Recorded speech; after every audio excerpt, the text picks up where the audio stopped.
प्रपन्नार्ति हरे प्रसीद प्रसीद मातर जगतोऽखिलस्य प्रसीद विश्वेश्वरी पाहि विश्वं त्वमीश्वरी देवी चराचरस्य आधारभूता जगतस्त्वमेका मयि स्वरूपेण यतः स्थितासि अपां स्वरूपा स्थितया तवैतदप्यायते कृत्स्नमलङ्घ्य वीर्ये त्वं वैष्णवी शक्तिरनन्त वीर्या विश्वस्य बीजं परमासि माया सम्मोहितं देवि समस्त्यमेतद् त्वं वै प्रसन्या भुवि मुक्ति हेतु विद्या समस्त्यास्त्ववदेवि भेदा स्त्रियः समस्त्या सकला जगत्सु तवैकया पूरितमं वैयैतत् काते स्तुति स्तव्य परा परोक्तिः सर्वभूता यदा देवी स्वर्गमुक्ति प्रदायिनी त्वं स्तुता स्तुतये का वा भवन्तु परमोक्तयः सर्वस्य बुद्धिरूपेण जनस्य हृदि संस्थिते स्वर्गापवर्गदे देवी नारायणी नमोस्तुते कलाकष्ठादिरूपेण परिणाम प्रदायिनी विश्वस्योपरतो शक्ते नारायणि नमोस्तुते सर्वमंगलमांगल्ये शिवे सर्वार्थसाधिके शरण्ये त्र्यंबके गौरी नारायणि नमोस्तुते सृष्टिस्थिति विनाशानं शक्तिभूते सनातनी गुणाश्रये गुणमये नारायणि नमोस्तुते शरणागत दीनार्थ परित्राण परायणे सर्वस्यार्ति हरे देवी नारायणि नमोस्तुते हंसयुक्त विमानस्थे ब्रह्माणी रूपधारिणी कौशाम्भक्षरिके देवी नारायणि नमोस्तुते त्रिशूल चंद्राहीधरे महावृषभ वाहिनी माहेश्वरी स्वरूपेण नारायणि नमोस्तुते मयूर कुक्कुटवृते महाशक्तिधरेण घे कौमारी रूपशनस्थाने नारायणि नमोस्तुते शंख चक्र गदाशारं गृहीत परमायुधे प्रसीद वैष्णवी रूपे नारायणि नमोस्तुते गृहीतोग्र महाचक्रे दंष्ट्रोद्धृत वसुन्धवे वराहरूपिणी शिवे नारायणि नमोस्तुते नृसिंहरूपिणोग्रेण हन्तुं दैत्यानि कृतोद्यमे त्रैलोक्यत्राणसहिते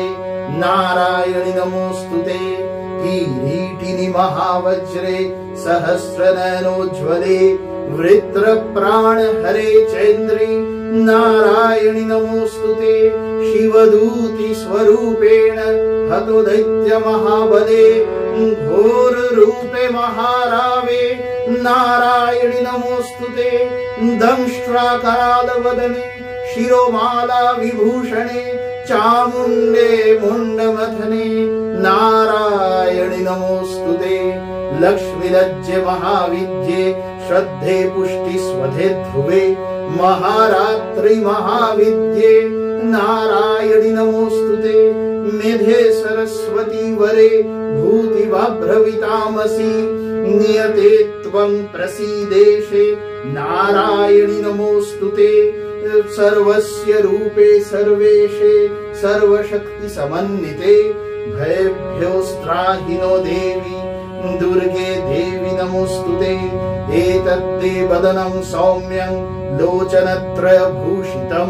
पातु नो सर्वभूतेभ्यो कात्यायनि नमोस्तुते ज्वालाकरालमत्युग्रं शेषासुरसूदनं त्रिशूलं पातु नो भीतिर्भद्रकाली नमोस्तुते हिनस्ति दैत्यतेजांसि स्वनेनापूर्यया जगत् सा घंटा पातु नो देवी पापेभ्यो न सुतानिव असुराश्रिग्भसापंक चर्चितस्ते करोज्ज्वल शुभाय खड्ग भवतु चण्डिके त्वां नता वयं रोगानशेषा न पहंसि तुष्टा रुष्टा तु कामान सकलानभीष्टां त्वामाश्रितानां नावीपन्नराणां त्वामाश्रिताधाश्रयतां प्रयान्ति एतत् कृतं यत् कदनं त्वय्याद्य धर्मद्विषां देवी महासुराणां रूपैः अनेकैः बहुधात्ममूर्ति कृताम्बिके तत्प्रकरोति कान्या विद्यासु शास्त्रेषु विवेकोद्वीपेष्वाद्येषु वाक्येषु च त्वदन्या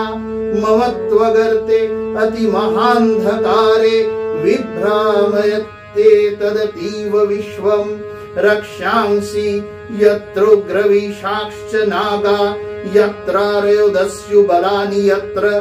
दावानलो यत्र तथाब्धिमध्ये तत्र स्थिता त्वं परिपासि विश्वं विश्वेश्वरी त्वं परिपासि विश्वं विश्वात्मिका धारसीह विश्वं विश्वेषु वन्द्या भवती भवन्ति विश्वाश्रयाय तै भक्ति नम्रा देवी प्रसीद परिपालय नोरिभीतिर्नित्यं यथा असुरवधादधुनैव भेद्या पापानि सर्वजगतांश्च समन्वयाशु उत्पातपाकजनितांश्च महोपसर्गान् प्रणतानां प्रसीद त्वं देवी विश्वार्तिहारिणी त्रैलोक्यवासिनामिध्ये लोकानां वरदा भव।